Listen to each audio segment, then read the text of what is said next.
ಸರಿ, ನಾನು ಹೇಳುವಂಥದ್ದು ಏನಪ್ಪ ಅಂತ ಹೇಳಿದ್ರೆ, ಅನೇಕ ರಹಸ್ಯಗಳನ್ನು, ಅನೇಕ ಮರ್ಮಗಳನ್ನು ಈ ದಿನಗಳಲ್ಲಿ ದೇವರು ತೋರಿಸ್ಕೊಡ್ತಾ ಇದ್ದಾರೆ. ಸತ್ಯವೇದವನ್ನು ನಾವು ಎಷ್ಟೋ ವರ್ಷಗಳಿಂದ ಓದ್ತಾ ಇದ್ದೇವೆ, ಆದ್ರೆ ಅದನ್ನು ಅರ್ಥ ಮಾಡಿಕೊಳ್ಳುವುದು ಎಲ್ಲರಿಗೂ ಆಗುದಿಲ್ಲ. ಅದರಲ್ಲಿ ಇನ್ನೂ ಎಷ್ಟೋ ರಹಸ್ಯಗಳಿದ್ದಾವೆ. ಎಷ್ಟೋ ಮಂದಿ ಇನ್ನೂ ಗೊತ್ತಿಲ್ಲ, ನೂರಾರು ವರ್ಷಗಳಿಂದ ಓದ್ತಾ ಇದ್ದಾರೆ, ಇನ್ನು ಅದರಲ್ಲಿ ತಿಳಿಯದೇ ಇರುವಂತ ವಿಷಯ ಇನ್ನೂ ಎಷ್ಟೋ ಇದ್ದಾವೆ. ನನಗೆ ಬಹಳಷ್ಟು ವರ್ಷಗಳಿಂದ ಆದಾಮನ ಬಗ್ಗೆ ನನಗೆ ಡೌಟ್.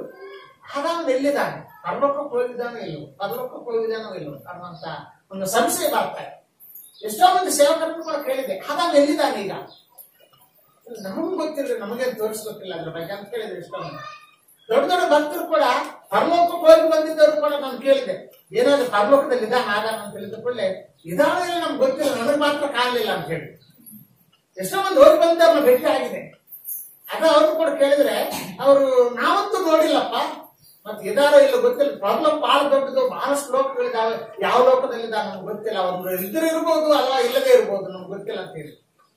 ನಿನ್ನೆ ಸಾಯಂಕಾಲ ದೇವರು ತೋರಿಸ್ತಾರೆ, ಆದಾಮನು ಪರಲೋಕದಲ್ಲಿದ್ದಾರೆ, ಆದಾಮನು ಪರಲೋಕದಲ್ಲಿದ್ದಾರೆ. ನೀವು ಹೇಳ್ಬೋದ, ಇಷ್ಟು ಆದಾಮನಿಂದ ಇಷ್ಟೆಲ್ಲ ಲೋಕದೆಲ್ಲ ಪಾಪದಲ್ಲಿ ಮುಳುಗೋಯ್ತು, ಆದಾಮನ ಪಾಪ ಮಾಡಿದ್ರಿಂದ ನಾವೆಲ್ಲ ಈ ಪಾಪದಲ್ಲಿ ಬಿದ್ದಿದ್ದೇವೆ, ಆದಾಮನ ಹೇಗಿರ್ತಾರೆ ಅಂತ ಹೇಳಿ ನೀವು ಕೇಳಬರ್ತೀರಿ.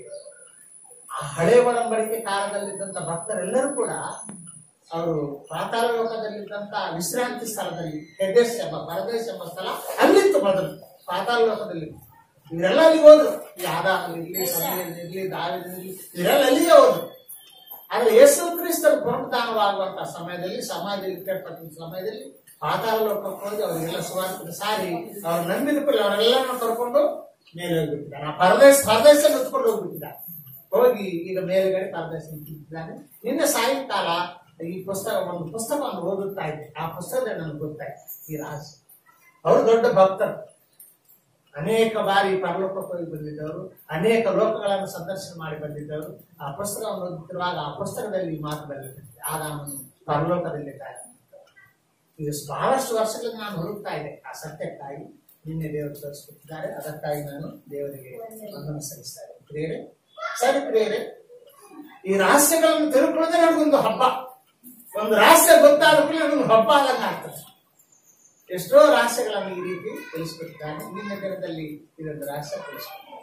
ಸರಿ ಪ್ರಿಯರೇ, ಈ ವಾರದ ಒಂದು ಸಂದೇಶ ಏನಪ್ಪಾ ಅಂತ ಹೇಳಿದ್ರೆ, ಒಬ್ಬ ವ್ಯಕ್ತಿ ರಕ್ಷಣೆ ಹೊಂದಿದ ನಂತರ ಸ್ವರ್ಗಲೋಕಕ್ಕೆ ಹೋಗೋ ತನಕ ಈ ಭೂಲೋಕದಲ್ಲಿ ಯಾವ ರೀತಿ ನೋಡ್ಕೊಳ್ಳಬೇಕು ಅನ್ನುವಂಥದ್ದು ಈ ವಾರದ ಸಂದೇಶ.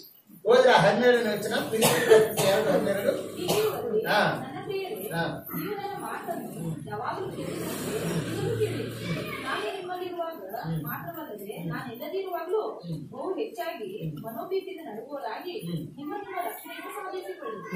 ನಿಮ್ಮ ರಕ್ಷಣೆಯನ್ನು ಸಾಧಿಸಿಕೊಳ್ಳಿರಿ ಅಂತ ಬರೀತಾ ಇದ್ದಾನೆ ಪೌಲನು. ಬೇರೆ ಪೌಲನು ಭೂಲೋಕದಲ್ಲಿದ್ದಂತ ಭಕ್ತರೆಲ್ಲರಿಗಿಂತ ಶ್ರೇಷ್ಠವಾದ ಭಕ್ತ. ಈ ಪೌಲನಿಗೆ ತೋರಿಸಿಕೊಟ್ಟಿರುವಂತ ರಹಸ್ಯಗಳು, ಪೌಲನಿಗೆ ಆಗಿರುವಂತಹ ದರ್ಶನಗಳು ಈ ಭೂಲೋಕದಲ್ಲಿ ಯಾರಿಗೂ ಆಗಿಲ್ಲ. ಅಷ್ಟು ದರ್ಶನಗಳಾಗಿವೆ, ಅಷ್ಟು ರಹಸ್ಯಗಳನ್ನ ದೇವರು ತೋರಿಸ್ಕೊಟ್ಟಿದ್ದಾರೆ. ಈ ಪೌಲನು ಬರಿತಾ ಇದ್ದಾರೆ, ರಕ್ಷಣೆಯನ್ನು ಸಾಧಿಸಿಕೊಳ್ಳಿರಿ ಅಂತಿದ್ದಾರೆ. ರಕ್ಷಣೆಯನ್ನು ಪಡ್ಕೊಳ್ಳೋದು ಒಂದು ವಿಷಯ, ಪಡ್ಕೊಂಡಿರುವಂತ ರಕ್ಷಣೆಯನ್ನ ಮುಂದೆ ಸಾಗಿಸಿಕೊಂಡು ಹೋಗೋದು ಇನ್ನೊಂದು ವಿಷಯ. ನಾವು ಮನೆ ಕಟ್ಕೊಳ್ತೇವೆ ಎಷ್ಟೋ ಸುಂದರವಾಗಿ, ಎಷ್ಟೋ ಹಣ ಖರ್ಚು ಮಾಡಿ, ಒಳ್ಳೆ ಪ್ಲಾನ್ ಮಾಡಿ ಮನೆ ಕಟ್ಕೊಳ್ತೇವೆ. ಮನೆ ಕಟ್ಟಿಕೊಳ್ಳೋದು ಒಂದು ವಿಷಯ, ಕಟ್ಟುಕೊಂಡಿದ್ದಂತ ಮನೆಯನ್ನ ಕಾಪಾಡಿಕೊಂಡು ಹೋಗೋದು ಕೂಡ ಒಂದೊಂದು ವಿಷಯ. ಅದನ್ನು ಶುಚಿ ಮಾಡುತ್ತಾ ಇರಬೇಕು, ಸುತ್ತಮುತ್ತಲ ಕಾಂಪೌಂಡ್ ಕಟ್ಕೊಳ್ಬೇಕು. ಇಲ್ಲದಿದ್ರೆ ಹಂದಿ ಬರ್ಬೋದು, ನಾಯಿ ಬರ್ಬೋದು, ಏನೇನೋ ಪಕ್ಷಿಗಳೆಲ್ಲ ಬಂದು ಒಳಗಡೆಲ್ಲ ಹೊಲಸು ಮಾಡಿ ಹೋಗ್ತಾರೆ. ಅದಕ್ಕಾಗಿ ಅದನ್ನು ಕಾಪಾಡಿಕೊಳ್ಳುವಂತದ್ದು ಕೂಡ ಒಂದು ವಿಷಯ. ಅದೇ ರೀತಿಯಾಗಿ ಬೇರೆ ರಕ್ಷಣೆಯನ್ನ ಪಡ್ಕೊಳ್ಳೋದು ಒಂದು ವಿಷಯ, ಪಡ್ಕೊಂಡಿದ್ದಂತ ರಕ್ಷಣೆಯನ್ನ ಕಾಪಾಡಿಕೊಂಡು ಮುಂದಕ್ಕೆ ಹೋಗೋದು ಇನ್ನೊಂದು ವಿಷಯ. ಹಾಗಾದ್ರೆ ರಕ್ಷಣೆ ಅಂದ್ರೆ ಏನಪ್ಪ? ಎಷ್ಟೋ ಮಂದಿಗೆ ಈಗಲೂ ಕೂಡ ರಕ್ಷಣೆ ಅಂದ್ರೆ ಏನು ಅಂತ ಹೇಳಿ ಎಷ್ಟೋ ಮಂದಿ ಅದರ ಬಗ್ಗೆ ತರ್ಜನ ಮಾಡುತ್ತಾ ಇರ್ತಾರೆ. ಏನಪ್ಪ ರಕ್ಷಣೆ ಅಂದ್ರೆ? ನಮ್ಮ ಪಾಪಗಳಿಗೆ ಪರಿಹಾರವನ್ನು ಹೊಂದಿಕೊಂಡು ದೇವರ ಮಾರ್ಗದಲ್ಲಿ ಮುಂದುವರಿಯುವುದು.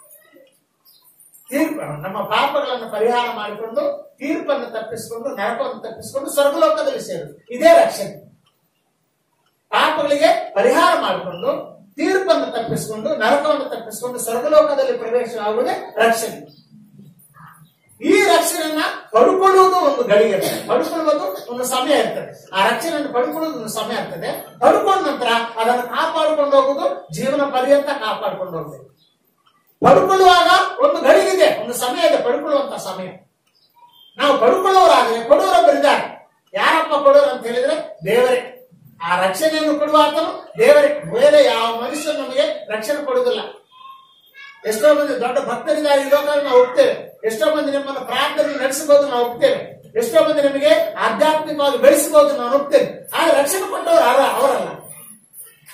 ಅವರನ್ನು ದೇವರು ಉಪಯೋಗ ಮಾಡಿಕೊಂಡು ನಿಮಗೆ ಸಹಾಯ ಮಾಡಿದಾನಷ್ಟೇ. ಆದ್ರೆ ರಕ್ಷಣೆ ಕೊಟ್ಟವರು ಮಾತ್ರ ದೇವರೇ ಪ್ರಿಯ. ರಕ್ಷಣೆ ಅಂದ್ರೆ ಮತ್ತೊಂದು ಹೇಳುತ್ತಾ ಇದ್ದೇನೆ, ನಮ್ಮ ಪಾಪಗಳಿಗೆ ಪರಿಹಾರವನ್ನು ಪಡ್ಕೊಂಡು ನರಕವನ್ನು ತಪ್ಪಿಸಿಕೊಂಡು ತೀರ್ಪನ್ನು ತಪ್ಪಿಸಿಕೊಂಡು ಸ್ವರ್ಗಲೋಕದಲ್ಲಿ ಪ್ರವೇಶಿಸುವುದೇ ರಕ್ಷಣೆ. ಹಾಗಾದ್ರೆ ಆ ರಕ್ಷಣೆಯನ್ನು ಪಡ್ಕೊಳ್ಳುವುದಕ್ಕೆ ಒಂದು ಸಮಯ ಇರ್ತದೆ. ಅದನ್ನ ಪಡೆದುಕೊಳ್ಳುವುದಕ್ಕೆ ಒಂದು ಸಮಯ ಇರ್ತದೆ ಪ್ರೇರೆ. ನಾವು ಜನ್ಮ ಭೂಲೋಕದಲ್ಲಿ ಭೌತಿಕವಾಗಿ ಹುಟ್ಟಿದ ಕೂಡಲೇ ರಕ್ಷಣೆ ನಮಗೆ ಸಿಗುದಿಲ್ಲ. ಈ ಭೂಲೋಕದಲ್ಲಿ ಭೌತಿಕವಾಗಿ ಹುಟ್ಟಿರುವಂತಹ ಪ್ರತಿಯೊಬ್ಬರು ಸೈತಾನ ಅಧಿಕಾರದಲ್ಲಿ ಹುಟ್ಟುತ್ತಾರೆ.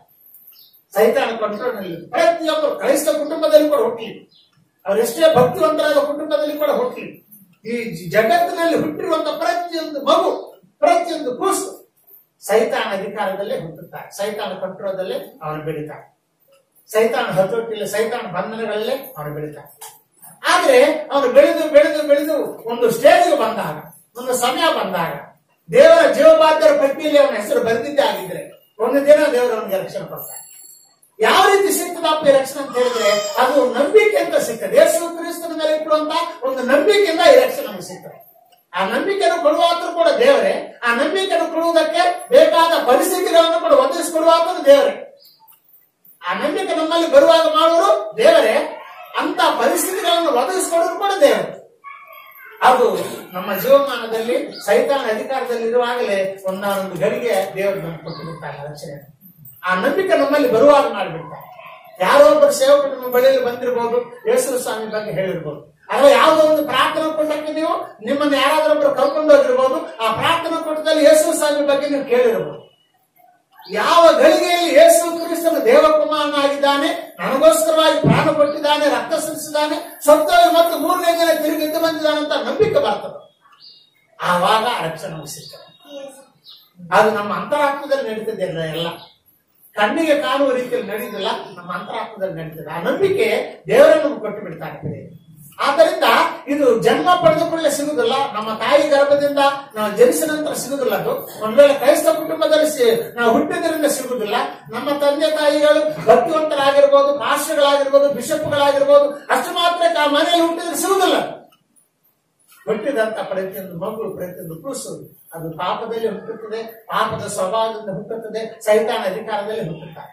ಸೈತಾನ ಅಧಿಕಾರದಲ್ಲಿ ಬೆಳೀತಾ ಬೆಳೀತಾ ಬೆಳೀತಾ ಬೆಳೀತಾ ಇರ್ತಾರೆ.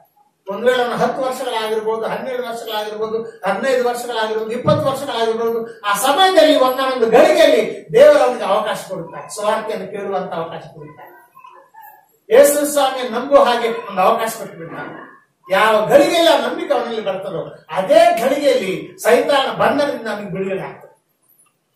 ಆ ಸೈತಾನ ಬಂಧನಗಳು ಬಿಚ್ಚಿಕೊಂಡು ಹೋಗ್ತಾರೆ, ಅವು ಮುರಿಯಲ್ಪಡ್ತವೆ. ಬಂಧನಗಳೆಲ್ಲ ಮುರಿಯಲ್ಪಟ್ಟು ಯೇಸು ಸ್ವಾಮಿ ರಾಜ್ಯದಲ್ಲಿ ಬಂದ್ಬಿಡ್ತಾರೆ. ಅಂದ್ರೆ ಸೈತಾನ ರಾಜ್ಯದಿಂದ ಬಿಡುಗಡೆಯಾಗಿ ದೇವರ ರಾಜ್ಯದಲ್ಲಿ ಬಂದು ಬಿಡ್ತಾರೆ. ಏನಪ್ಪ ಗುರುತು ಅಂತ ನೀವು ನಾನು ಕೇಳ್ಬೋದು. ಒಬ್ಬ ವ್ಯಕ್ತಿ ಸೈತಾನ ಬಂಧನದಿಂದ ಬಿಡುಗಡೆಯಾಗಿ ದೇವರ ರಾಜ್ಯದಲ್ಲಿ ಬಂದಿದ್ದಾನೆ, ಸೈತಾನ ರಾಜ್ಯದಿಂದ ಬಿಡುಗಡೆಯಾಗಿ ದೇವರ ರಾಜ್ಯದಲ್ಲಿ ಬಂದಿದ್ದಾನೆ ಅಂತ ಹೇಳಿ ಗುರುತು ಏನಪ್ಪ ಅಂತ ನೀವು ನಾನು ಕೇಳ್ಬೋದು. ಏನಪ್ಪ ಗುರುತು ಅಂತ ಹೇಳಿದ್ರೆ, ಒಬ್ಬ ವ್ಯಕ್ತಿ ಸ್ವಇಚ್ಛೆಯಿಂದ ಪ್ರಾರ್ಥನೆ ಕೊಟ್ಟಿರ್ತಾರೆ, ಬೇರೆಯವರ ಪ್ರೋತ್ಸಾಹದಿಂದ ಸ್ವಇಚ್ಛೆಯಿಂದ ಪ್ರಾರ್ಥನಾ ಕೊಟ್ಟಕ್ಕೆ ಬಂದು ಪ್ರಾರ್ಥನೆಯಲ್ಲಿ ಕೂತ್ಕೊಂಡಿರ್ತಾರೆ. ಅದೇ ಅವನಿಗೆ ಬಿಡುಗಡೆ ಆಗಿದಂತ ಅರ್ಥ. ಇಲ್ಲದಿದ್ರೆ ಅವನು ಬರ್ಲಿಕ್ಕೆ ಕೊಡುದಿಲ್ಲ. ಅವನಿಗೆ ಸೈತಾನದಿಂದ ಬಿಡುಗಡೆ ಆಗದಿದ್ರೆ ಈ ಪ್ರಾರ್ಥನಾ ಕೊಟ್ಟಕ್ಕೆ ಬರ್ಲಿಕ್ಕೆ ಕೊಡುವುದೇ ಇಲ್ಲ, ಅಂತ ಅವಕಾಶ ಕೊಡುವುದೇ ಇಲ್ಲ. ಐಗುಪ್ತ ದೇಶದಲ್ಲಿ ಇಸ್ರಾಯೇಲ್ ಇರುವಾಗ ಅವರೆಲ್ಲರೂ ಕೇಳುತ್ತಾರೆ ಫರೋನಿಗೆ, ಅಯ್ಯ ನಮ್ಮ ದೇಶಕ್ಕೆ ನಾವು ಹೋಗಿ ಬಿಡ್ತೇವೆ, ನಮಗಿದು ಬೇಡ, ನಮ್ಮನ್ನು ಬಿಟ್ಟು ಬಿಡ ಅಂತ ಹೇಳಿದ್ರೆ ಫರೋ ಏನಂತಾರೆ ಗೊತ್ತಾ? ನಾನು ಬಿಡಿದ್ರು, ನಾನು ಮಾತ್ರ ನಿಮ್ಮನ್ನು ಬಿಡಿದ್ರು. ಫರೋ ಸೈತಾನಿಗೆ ಸಾದೃಶ್ಯವಾಗಿದ್ದಾರೆ ಬೇರೆ. ಆ ಇಸ್ರಾಯೇಲ್ಯರು ಈ ದಿನಗಳಲ್ಲಿ ದೇವರನ್ನು ನಂಬಿದ ತಮ್ಮ ಮಕ್ಕಳಿಗೆ ಸಾದೃಶ್ಯವಾಗಿದ್ದಾರೆ. ಆದ್ದರಿಂದ ಕ್ರಿಸ್ತನಲ್ಲಿ ಪ್ರಿಯರೇ, ನಾವು ಸೈತಾನದಿಂದ ಬಿಡುಗಡೆ ಆಗಿದ್ದೇವೆ ಅನ್ನೋದಕ್ಕೆ ಪ್ರೂಫ್ ಏನಪ್ಪಾ ಅಂತ ಹೇಳಿದ್ರೆ, ಸ್ವ ಇಚ್ಛೆಯಿಂದ ಅವನು ಚರ್ಚೆಗೆ ಬರ್ತಾನೆ, ಸ್ವ ಇಚ್ಛೆಯಿಂದ ಅವನ ಪ್ರಾರ್ಥನಾ ಪಟಗಳಿಗೆ ಬಯಸ್ತಾನೆ, ಹೋಗ್ತಾನೆ. ನಾ ಎಲ್ಲಿದೆ ಪ್ರಾರ್ಥನೆ, ನಾವು ಹೋಗ್ಬೇಕಂತ ಹೇಳಿ ಸ್ವ ಇಚ್ಛೆಯಿಂದ ಹೋಗ್ತಾನೆ. ಇದೇ ಅವನಿಗೆ ಸೈತಾನ ಬಂಧನದಿಂದ ಬಿಡುಗಡೆ ಆಗಿರತಕ್ಕ. ಅದೇ ಗಳಿಗೆ ನಾವು ರಕ್ಷಣೆಯನ್ನು ಪಡ್ಕೊಂಡಿರುವಂತ, ಅದೇ ಗಳಿಗೆ ನಮಗೆ ನಿತ್ಯ ಜೀವ ಸಿಗ್ತದೆ, ಅದೇ ಗಳಿಗೆಯಲ್ಲಿ ನಮಗೆ ಪವಿತ್ರಾತ್ಮನ ಮುದ್ರೆ ಸಿಗ್ತದೆ. ಇದೇ ರಕ್ಷಣೆ ಅಂದ್ರೆ ದೇವರು ಪವಿತ್ರಾತ್ಮನಿಂದ ಮುದ್ರಿಸುತ್ತಾನೆ ಆ ವ್ಯಕ್ತಿಯ. ಅಂದ್ರೆ ಇವರು ಪರಲೋಕಕ್ಕೆ ಸಂಬಂಧಪಟ್ಟಿದ್ದವನು ಅಂತ ಅರ್ಥ. ಈ ನಿತ್ಯ ಜೀವ ನಮಗೆ ಸಿಕ್ಕಿದ್ರೆ, ಈ ನಿತ್ಯ ಜೀವನ ಪಡ್ಕೊಂಡಿದ್ದವರೆಲ್ಲರೂ ತೀರ್ಪನ್ನು ತಪ್ಪಿಸ್ಕೊಂಡಿದ್ದಾರೆ ಅಂತ ಅರ್ಥ, ನರಕವನ್ನು ತಪ್ಪಿಸ್ಕೊಂಡಿದ್ದಾರೆ ಅಂತ ಅರ್ಥ. ಈ ನಿತ್ಯ ಜೀವ ಯೇಸುವನ್ನು ನಂಬಿದಂತ ಕ್ಷಣದಲ್ಲಿ ಸಿಕ್ಕಿಬಿಡ್ತದೆ. ವರ್ಷಗಟ್ಟಲೆ ಕಾಯುವ ಅವಶ್ಯಕತೆ ಇಲ್ಲ, ವಾರಗಟ್ಟಲೆ ಕಾಯುವಂತ ಅವಶ್ಯಕತೆ ಇಲ್ಲ. ಯಾವ ಗಳಿಗೆಯಲ್ಲಿ ನಮಗೆ ನಂಬಿಕೆ ಬರುತ್ತದೆ ಯೇಸು ಸ್ವಾಮಿ ಮೇಲೆ, ಆ ಗಳಿಗೆಯಲ್ಲಿ ಆ ನಿತ್ಯ ಜೀವ ಸಿಗ್ತದೆ. ನೋಡಿ, ಯೋಹಾನನು ಬರೆದಿರುವ ಸುವಾರ್ತೆ 3ನೇ ಅಧ್ಯಾಯ 36ನೇ ವಚನ ಯಾರಾದ್ರೂ ಬರೋದ್ರಿ? ಯೋಹಾನನು ಬರೆದಿರುವ ಸುವಾರ್ತೆ 3ನೇ ಅಧ್ಯಾಯ 36 ಯಾರಾದ್ರೂ ಬರೋದ್ರಿ? ಆತನ ಮಗನನ್ನು ನಂಬುವವನಿಗೆ ನಿತ್ಯ ಜೀವ ಉಂಟು. ಆತನ ಮಗನನ್ನು ನಂಬುವವರಿಗೆ ನಿತ್ಯ ಜೀವ ಉಂಟು. ಕ್ರಿಸ್ತನಲ್ಲಿ ಪ್ರೇರಣೆ ನಂಬಿದಂತ ಕ್ಷಣದಲ್ಲಿ ಬಂದ್ಬಿಡ್ತದೆ ನಿತ್ಯ ಜೀವ.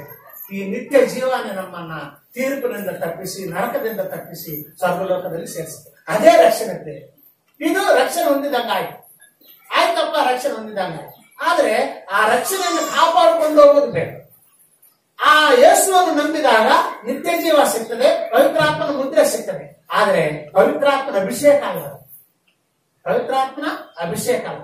ಹಾಗಾದ್ರೆ ಪವಿತ್ರಾತ್ಮನ ಅಭಿಷೇಕ ಯಾವಾಗ ಆಗ್ತದಪ್ಪ ಅಂತ ಹೇಳಿದ್ರೆ ಪ್ರೇರಣೆ, ಯಾವಾಗ ನಾವು ಮಾನಸಾಂತರ ಪಡ್ತೀವಿ, ಅಂದ್ರೆ ನಮ್ಮ ಪಾಪಗಳನ್ನ, ನಮ್ಮ ತಪ್ಪುಗಳನ್ನ ದೇವರ ಮುಂದೆ ಒಪ್ಪಿಕೊಂಡು, ದೇವರೇ ನನಗೆ ಲೋಕಾನುಸಾರವಾದಂತ ಜೀವನ ನಮ್ಗೆ ಬೇಡಪ್ಪ, ನಾನು ನಿನ್ನ ಮಾರ್ಗದಲ್ಲಿ ನಡೀತೀನಪ್ಪ, ನಮ್ಗೆ ಶಕ್ತಿ ಕೊಡಪ್ಪ, ಬಲ ಕೊಡಪ್ಪ, ನನ್ನನ್ನು ಕ್ಷಮಿಸಪ್ಪ ಅಂತೇಳಿ ಯಾವಾಗ ಅವನು ಬಾಯಿ ಬಿಚ್ಚಿ ದೇವರ ಮುಂದೆ ಬೇಡಿಕೊಳ್ತಾನೋ ಆವಾಗ ಅವನು ಮಾನಸಾಂತರ. ಅದೇ ಮಾನಸಾಂತರ.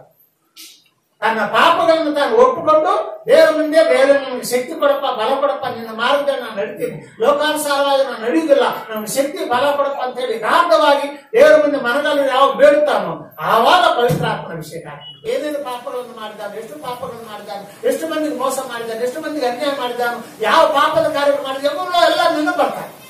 ಆ ನೆನಪು ಬಂದವೆಲ್ಲ ದೇವರ ಮುಂದೆ ಒಪ್ಪಿಕೊಡ್ತಾರೆ. ಅಯ್ಯೋ ದೇವರೇ, ಇಂಥ ತಪ್ಪು ಮಾಡಿದ್ರಿ, ಇಂಥ ಪಾಪ ಮಾಡಿದ್ರಿ, ಇಂಥವ್ರಿಗೆ ಅನ್ಯಾಯ ಮಾಡಿದ್ರಿ, ಇಂಥವ್ರು ಮೋಸ ಮಾಡಿದ್ರಿ, ಇಂಥವ್ರು ನೋಯಿಸಿದಪ್ಪ, ಎಲ್ಲ ಕ್ಷಮಿಸಪ್ಪ ಅಂತ ಹೇಳಿ ದೇವರ ಮುಂದೆ ಒಪ್ಕೊಂಡ್ಬಿಡ್ತಾರೆ.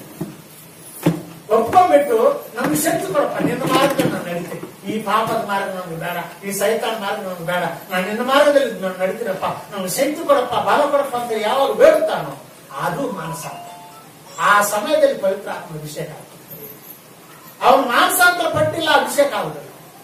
ತನ್ನ ತಪ್ಪುಗಳನ್ನು ಒಪ್ಪಿಕೊಂಡಿಲ್ಲ, ಅಭಿಷೇಕ ಆಗುದಿಲ್ಲ. ಮುದ್ರೆ ಸಿಗ್ತದೆ, ಯೇಸು ಸ್ವಾಮಿ ನಂಬಿದ್ದಕ್ಕಾಗಿ ಮುದ್ರೆ ಸಿಗ್ತದೆ, ಆದ್ರೆ ಅಭಿಷೇಕ ಮಾತ್ರ ಸಿಗುದು.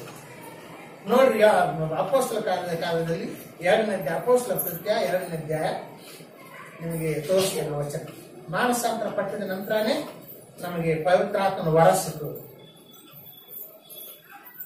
ಸರಿ, 38ನೇ ವಚನದಿಂದ ಹೋದ್ರಿ, 2:38 ನಿಮ್ಮಲ್ಲಿ ಪ್ರತಿಯೊಬ್ಬರು ದೇವರ ಕಡೆಗೆ ತಿಳಿದುಕೊಂಡು ಯೇಸು ಕ್ರಿಸ್ತನ ಹೆಸರಿನ ಮೇಲೆ ದೀಕ್ಷಾಸ್ನಾನ ಮಾಡಿಸಿಕೊಳ್ಳಿ, ಆಗ ನೀವು ಪವಿತ್ರ ದಾನವನ್ನು ಹೊಂದುವಿರಿ. ಪವಿತ್ರಾತ್ಮ ದಾನವನ್ನು ಹೊಂದುವಿರಿ. ತೆಲುಗು ಬೈಬಲ್ನಲ್ಲಿ ಬರೆಯುತ್ತದೆ ಪವಿತ್ರಾತ್ಮ ವರವನ್ನು ಹೊಂದುವಿರಿ ಅಂತ ಬರೆಯುತ್ತದೆ. ಪವಿತ್ರಾತ್ಮ ಮುದ್ರೆಯನ್ನು ಹೊಂದುವುದು ಬೇರೆ, ಪವಿತ್ರಾತ್ಮನ ವರವನ್ನು ಹೊಂದುವುದು ಬೇರೆ. ಪವಿತ್ರಾತ್ಮನ ಮುದ್ರೆ ನಂಬಿದುಕೊಳ್ಳಿ ಸಿಕ್ಬಿಡ್ತದೆ. ಯೇಸು ಪ್ರಭು, ಯೇಸು ಪ್ರಭು ಅಂತ ಹೇಳಿ ಮನಪೂರ್ವಕವಾಗಿ ಬಾಯಿಂದ ಹೇಳಿದ್ರೆ ಸಾಕು, ಪವಿತ್ರಾತ್ಮ ಮುದ್ರೆ ಸಿಗ್ತದೆ. ಅದು ಈಜಿ. ಆದ್ರೆ ಪವಿತ್ರಾತ್ಮನ ವರ ಸಿಗುದು, ಪವಿತ್ರಾತ್ಮನ ವರದಾನ ಸಿಗುವುದು ಯಾವಪ್ಪ ಅಂತ ಹೇಳಿದ್ರೆ, ನಮ್ಮ ತಪ್ಪುಗಳನ್ನು ನಾವು ದೇವರ ಮುಂದೆ ಒಪ್ಪಿಕೊಂಡು, ದೇವರೇ ನಮ್ಗೆ ಶಕ್ತಿ ಕೊಡಪ್ಪ, ನನ್ನ ಪಾಪಗಳನ್ನು ಕ್ಷಮಿಸಪ್ಪ, ನಾನು ನಿನ್ನ ಮಾರ್ಗದಲ್ಲಿ ನಡೀತೀನಪ್ಪ, ನಮ್ಗೆ ಶಕ್ತಿ ಕೊಡಪ್ಪ ಅಂತ ಹೇಳಿ ಯಾವಾಗ ನಾವು ಬೇಡ್ಕೊಳ್ತೇವೋ ಆವಾಗ ಪವಿತ್ರಾತ್ಮನ ಅಭಿಷೇಕ. ನಾನು ನಿಮ್ಗೆ ಈಗ ತೋರಿಸುವಂತ ಚಿತ್ರದಲ್ಲಿ ನಿಮ್ಗೆ ಕಾಣಿಸಿದೆ. ಯಾವಾಗ ಬೆಂಕಿ ಅವನ ಮೇಲೆ ಬರ್ತದೋ ಪವಿತ್ರಾತ್ಮನ ಅಭಿಷೇಕ ಆಯ್ತಂತ. ಬೆಂಕಿ ಬರ್ತದೆ. ಯಾರು ಯಥಾರ್ಥವಾಗಿ ದೇವರ ಮುಂದೆ ಮನಗಾಲವರಿ ತನ್ನ ತಪ್ಪುಗಳನ್ನು ಒಪ್ಪಿಕೊಂಡು ದೇವರೇ ಕ್ಷಮಿಸಪ್ಪ, ಇನ್ನು ಮುಂದೆ ನಾವು ಮಾಡುದಿಲ್ಲಪ್ಪ ಅಂತ ಹೇಳಿ ದೇವರಿಗೆ ವಾಗ್ದಾನ ಮಾಡ್ತಾನೋ ಅವನ ಮೇಲೆ ಪವಿತ್ರಾತ್ಮನ ಶಕ್ತಿ ಖಂಡಿತ ಇರ್ತದೆ. ನೀವು ಎಲ್ಲಾದ್ರೂ ಮನಗಾಲೂರಿ, ಪರವಾಗಿಲ್ಲ, ನೀವು ಮನೆಯಲ್ಲಿ ಮನಗಾಲೂರ್ಬೋದು, ಇಲ್ಲಿ ಯಾವ ಸ್ಥಳದಲ್ಲ ಮನಗಾಲೂರಿ, ನಿನ್ನ ತಪ್ಪುಗಳನ್ನು ನೀವು ಒಪ್ಪಿಕೊಂಡು ಯಥಾರ್ಥವಾಗಿ ದೇವರ ಮುಂದೆ ಕ್ಷಮೆ ಬೇಡಿದರೆ ಖಂಡಿತವಾಗಿ ಪವಿತ್ರಾತ್ಮನ ಅಭಿಷೇಕ ಆಗ್ತದೆ. ನಿಮ್ಮ ಕಣ್ಣಿಗೆ ಕಾಣದೇ ಇರಬಹುದು, ಆದ್ರೆ ಅಭಿಷೇಕ ಮಾತ್ರ. ಕಣ್ಣಲ್ಲಿ ನೀರು ಬರ್ತದೆ. ಪ್ರಾರ್ಥಿಸುತ್ತಿರುವಾಗ ಅಳುತ್ತೇವೆ, ಕಣ್ಣಲ್ಲಿ ನೀರು ಬರ್ತದೆ. ಅದೇ ಪವಿತ್ರಾತ್ಮ ಅಭಿಷೇಕ ಆಗಿದಂತ ಗೊತ್ತು. ಕೆಲವು ಸಾರಿ ಕಣ್ಣಲ್ಲಿ ನೀರು ಬಾರದಿದ್ರು ಅಭಿಷೇಕ ಆಗಿದೆ ಅಂತ ನಮ್ಗೆ ಗೊತ್ತಾಗುದಿಲ್ಲ, ಗೊತ್ತಾಗದ ರೀತಿಯಲ್ಲಿ ಅಭಿಷೇಕ ಆಗ್ತದೆ. ಆದ್ರೆ ಯಥಾರ್ಥವಾಗಿ ನಮ್ಮ ಹೃದಯವನ್ನ ದೇವರ ಮುಂದೆ ಬಿಡಿಸಬೇಕು. ಅದೇ ಮಾನಸ ಕ್ರಿಸ್ತನಲ್ಲಿ ಪ್ರಿಯರೇ, ಅದೇ ಮಾನಸ, ಅದೇ ದೇವರ ಕಡೆಗೆ ತಿರುಗಿಕೊಳ್ಳುವುದಂದ್ರೆ ಅದೇ ಮಾನಸಾಂತರ ಕೊಡುವುದಂದ್ರೆ ಅಂದ್ರೆ. ಈಗ ಚಿತ್ರದಲ್ಲಿ ನಿಮ್ಗೆ ಕಾಣಿಸಿದ ಒಬ್ಬ ವ್ಯಕ್ತಿ ಒಂದು ಶಿಲುಬೆ ಮುಂದೆ ನಿಂತುಕೊಂಡು ಶಿಲುಬೆ ಮುಂದೆ ಮನಗಾಲೂರಿ ಪ್ರಾರ್ಥನೆ ಮಾಡ್ತಾ ಇರ್ತಾನೆ. ಪ್ರಾರ್ಥನೆ ಮಾಡುತ್ತಿರುವಾಗ ಒಂದು ಬೆಂಕಿ ಬಂದು ಅವನ ಮೇಲೆ ಇಳಿದ. ಅದೇ ಮಾನಸಾಂತರ, ಅದೇ ಪಶ್ಚಾತ್ತಾಪ ಅಂದ್ರೆ, ಅದೇ ಅವನು ಪಾಪಗಳನ್ನ ಪಶ್ಚಾತ್ತಾಪಿದ್ದಾನೆ ಅಂತ. ಅಂದಿನಿಂದ ಪ್ರಿಯರೇ ದೇವರು ಮಾರ್ಗ ತೋರಿಸ್ಬಿಡ್ತಾನೆ, ಪರಲೋಕದ ದಾರಿ ತೋರಿಸ್ಕೊಡ್ತಾನೆ. ಈ ಪರಲೋಕದ ಒಂದು ಹಾದಿ ತೋರಿಸ್ಬಿಟ್ಟು ಈ ಮಾರ್ಗದಲ್ಲಿ ನೀನು ಹೋಗ್ಬಿಟ್ಟು ಯಾವಾಗ ನಾವು ನಮ್ಮ ಪಾಪಗಳನ್ನು ದೇವರ ಮುಂದೆ ಒಪ್ಪಿಕೊಳ್ತೇವೋ, ಕ್ಷಮೆ ಬೇಡ್ತೀವೋ, ಇನ್ನು ಮುಂದೆ ಆ ಮಾರ್ಗಕ್ಕೆ ನಾನು ಹೋಗುದಿಲ್ಲ ಅಂತ ದೇವರಿಗೆ ವಾಗ್ದಾನ ಮಾಡ್ತೀವೋ, ಅವಾಗ ದೇವರು ನಮಗೆ ಮಾರ್ಗದರ್ಶನ ಕೊಡ್ತಾರೆ, ಖಂಡಿತ ಕೊಡ್ತಾರೆ. ಅದು ಕನಸಿನಲ್ಲಿ ಕೊಡಬಹುದು, ಸ್ವಲ್ಪ ಇಲ್ಲ, ಅದು ಕನಸಿನಲ್ಲಿ ಕೊಡಬಹುದು, ಅಥವಾ ಬೇರೆ ದರ್ಶನದಲ್ಲಿ ಕೊಡಬಹುದು, ಅಥವಾ ದೇವರ ವಾಕ್ಯದ ಮೂಲಕ ಬೋಧಿಸುತ್ತಿರುವಾಗ ಆ ವಾಕ್ಯದ ಮೂಲಕವಾಗಿ ನಮಗೆ ಮಾತಾಡಬಹುದು. ಒಂದು ದಾರಿ ತೋರಿಸ್ಕೊಡ್ತಾನೆ, ಈ ದಾರಿಯಲ್ಲಿ ನೀನು ಹೋಗಪ್ಪ, ಈ ದಾರಿಯಲ್ಲಿ ಹೋದ್ರೆ ಒಂದು ದಿನ ನೀನು ಪರಲೋಕಕ್ಕೆ ಹೋಗ್ತೀಯ, ಈ ದಾರಿಯಲ್ಲಿ ಹೋದ್ರೆ ಒಂದು ದಿನ ನೀನು ಸ್ವರ್ಗಲೋಕದಲ್ಲಿ ಸೇರ್ಕೊಳ್ತೀಯ ಅಂತ ಹೇಳಿ ಯೇಸು ಸ್ವಾಮಿ ನಮಗೆ ತೋರಿಸ್ಕೊಡ್ತಾರೆ. ಆ ಹಾದಿಯಲ್ಲಿ ಹೋಗುತ್ತಾ ಹೋಗುತ್ತಾ ಇರಬೇಕು. ಅದೇ ಪವಿತ್ರಾತ್ಮನ ಹಾಗೆ. ಎಷ್ಟೋ ಮಂದಿ ಮಾನಸಾಂತರ ಪಡೆದವರು ಕುಡಿತಾರೆ ಈ ಲೋಕದಲ್ಲಿ. ಬರೀ ಯೇಸುವನ್ನು ನಂಬಿಕೊಂಡು ಚರ್ಚಿಗೆ ಬರೋರು ಎಷ್ಟೋ ಮಂದಿ ಇದ್ದಾರೆ. ಅವರು ಮಾನಸಾಂತರ ಅಂದ್ರೆ ಪಾಪಗಳನ್ನು ಒಪ್ಪಿಕೊಳ್ಳುವುದಿಲ್ಲ, ದೇವರ ಮುಂದೆ ಕ್ಷಮೆ ಬೇಡುವುದಿಲ್ಲ, ಚರ್ಚೆಗಳು ಸಾಧಾರಣವಾಗಿ ಹೋಗಿ ಬರ್ತಾ ಇರ್ತಾರೆ. ಅವ್ರ ನಂಬಿಕೆ ಇರ್ತದೆ, ಯೇಸು ಸ್ವಾಮಿ ನಂಬಿಕೆ ಇರ್ತದೆ, ಪವಿತ್ರಾತ್ಮನ ಮುದ್ರೆಯನ್ನು ಹೊಂದಿಕೊಳ್ಳುತ್ತಾರೆ. ಅವರಿಗೆ ಇವರಿಗೆ ಇರುವಂತ ವ್ಯತ್ಯಾಸ ಏನಪ್ಪ? ಮಾನಸಾಂತರ ಪಟ್ಟಿದ್ದವರಿಗೆ ಅಥವಾ ಮಾನಸಾಂತರ ಪಡೆದೇ ಬರೀ ನಂಬಿದ್ದವರಿಗೆ ಇರುವಂತ ವ್ಯತ್ಯಾಸ ಏನಪ್ಪ ಅಂತ ಹೇಳಿದ್ರೆ, ಮಾನಸಾಂತರ ಪಟ್ಟಿದ ನಂತರ, ನಮ್ಮ ಪಾಪಗಳ ಪರಿಹಾರ ಮಾಡಿಕೊಂಡ ನಂತರ, ದೇವರಿಗೆ ನಾವು ನಿನ್ನ ಮಾರ್ಗದಲ್ಲಿ ನಡೆದಿರೋ ಪತ್ತೆ ನಾವು ವಾಗ್ದಾನ ಮಾಡಿದ ನಂತರ ನಮಗೆ ದೇವರು ಮಾರ್ಗದರ್ಶನ ಕೊಡ್ತಾರೆ, ಮಾತನಾಡ್ತಾ ಇರ್ತಾರೆ. ಈ ಹಾದಿಗೆ ಹೋಗು, ಈ ರೀತಿ ಮಾಡು, ಈ ಕಡೆಗೆ ಹೋಗು, ಆ ಕಡೆಗೆ ಹೋಗು, ಲೆಫ್ಟ್ ಕಡೆಗೆ ಹೋಗು, ರೈಟ್ ಕಡೆಗೆ ಹೋಗು ಅಂತ ಮಾರ್ಗದರ್ಶನ ಸಿಗ್ತಾ ಇರ್ತದೆ. ನಿಜವಾಗಿ ನಮ್ಮ ತಪ್ಪುಗಳು ನಾವು ಒಪ್ಪಿಕೊಂಡು ಪಶ್ಚಾತ್ತಾಪಟ್ಟು ದೇವರ ಮುಂದೆ ಕ್ಷಮೆ ಬೇಡಿದ್ರೆ ಈ ಗೈಡೆನ್ಸ್ ಸಿಗ್ತದೆ, ಮಾರ್ಗದರ್ಶನ ಸಿಗ್ತದೆ. ಅದು ಯೇಸು ಸ್ವಾಮಿ ಮಾತಾಡ್ಬೋದು, ಪವಿತ್ರಾತ್ಮ ಮಾತಾಡ್ಬೋದು, ಕನಸಿನಲ್ಲಿ ತೋರಿಸಬಹುದು, ದರ್ಶನದಲ್ಲಿ ತೋರಿಸಬಹುದು, ವಾಕ್ಯದಲ್ಲಿ ತೋರಿಸಬಹುದು, ಯಾವುದೋ ಒಂದು ರೀತಿಯಲ್ಲಿ ನಮಗೆ ಮಾರ್ಗದರ್ಶನ ಸಿಗ್ತದೆ. ಆದ್ರೆ ಮಾನಸಾಂತರ ಪಡೆದೇ ವಿಶ್ವಾಸಗಳಿಗೆ ಕ್ರೈಸ್ತರಿಗೆ ಅವ್ರಿಗೆ ಮಾರ್ಗದರ್ಶನ ಸಿಗುದಿಲ್ಲ. ಏನೋ ಹೋಗ್ತಾ ಇದೀವಿ ಹೋಗ್ತಾರೆ, ಅವ್ರು ಕೂಡ ನರಕಕ್ಕೆ ಹೋಗುದಿಲ್ಲ. ಆದ್ರೆ ಅವ್ರಿಗೆ ವ್ಯತ್ಯಾಸ ಏನಪ್ಪ ಅಂತ ಹೇಳಿದ್ರೆ, ಅವ್ರಿಗೆ ಮಾರ್ಗದರ್ಶನ ಸಿಗುದಿಲ್ಲ, ಇವ್ರಿಗೆ ಮಾರ್ಗದರ್ಶನ ಸಿಗ್ತಾರೆ. ಇವರು ಪವಿತ್ರಾತ್ಮನ ಹಾದಿಯಲ್ಲಿ ಹೋಗ್ತಾ ಇರ್ತಾರೆ. ಅವರು ನಾಮಕಾರ್ಥವಾಗಿ ಯೇಸು ನಂಬಿದವರು ಆ ಪವಿತ್ರಾತ್ಮನ ಹಾದಿಯಲ್ಲಿ ಹೋಗುದಿಲ್ಲ, ಅದ್ರ ಪಕ್ಕದ ಹಾದಿಯಲ್ಲಿ ಬರ್ತಾ ಇರ್ತಾರೆ.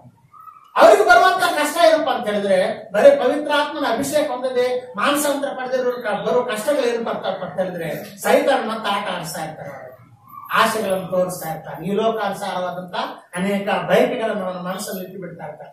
ಅವುಗಳನ್ನ ಆಸೆ ಪಟ್ಟು ಎಷ್ಟೋ ಬಾರಿ ಪಾಪದಲ್ಲಿ ಬೇರ್ತಾರೆ. ಅವುಗಳಿಗೆ ಆಸೆ ಪಟ್ಟು ಪಾಪದಲ್ಲಿ ಬಿಟ್ಟು ಆ ದೇವರು ಕೈ ಬಿಡುದಿಲ್ಲ, ಮತ್ತು ದೇವರು ಎಬ್ಬಿಸ್ಬಿಡ್ತಾರೆ. ಇಡೀ ತಮ್ಮ ಜೀವಮಾನದಲ್ಲಿ 20 ಬಾರಿ 30 ಬಾರಿ 40 ಬಾರಿ 50 ಬಾರಿ ಬೀಳುದು ಎದ್ದುದು, ಬೀಳುದು ಎದ್ದುದು, ಬೀಳುದು ಎದ್ದು, ಈ ರೀತಿ ಅವ್ರು ನಡೀತಾ ಇರ್ತಾರೆ.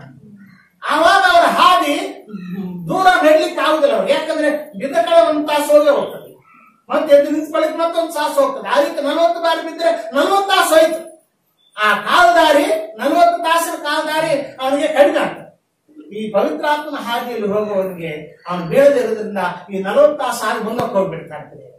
ಈ ರೀತಿ ಅವನು ದೇವರ ಮಾರ್ಗದಲ್ಲಿ ದೇವರ ಆಜ್ಞೆ ಪ್ರಕಾರ ನಡಲಿಕ್ಕೆ ಪವಿತ್ರಾತ್ಮನು ಅವನು ತಿಳಿಸ್ತಾ ಇರ್ತಾನೆ. ಇದು ದೇವರ ಆಜ್ಞೆ, ಈ ಆಜ್ಞೆ ಪ್ರಕಾರ ಹೋಗು, ಇದು ದೇವರ ಚಿತ್ತ, ಇದರ ಪ್ರಕಾರ ನೀವು ಹೋಗ ಅಂತ ಹೇಳಿ ಆ ಪವಿತ್ರಾತ್ಮನ ಒಂದು ಗೈಡೆನ್ಸ್, ಮಾರ್ಗದರ್ಶನ ಸಿಗ್ತಾ ಇರ್ತದೆ. ಆ ಮಾರ್ಗದಲ್ಲಿ ಹೋಗುತ್ತಿರುವಾಗ ಒಂದು ವರದಾನ, ಮತ್ತೊಂದು ವರದಾನ ಕೊಟ್ಟು ಬಿಡ್ತಾರೆ.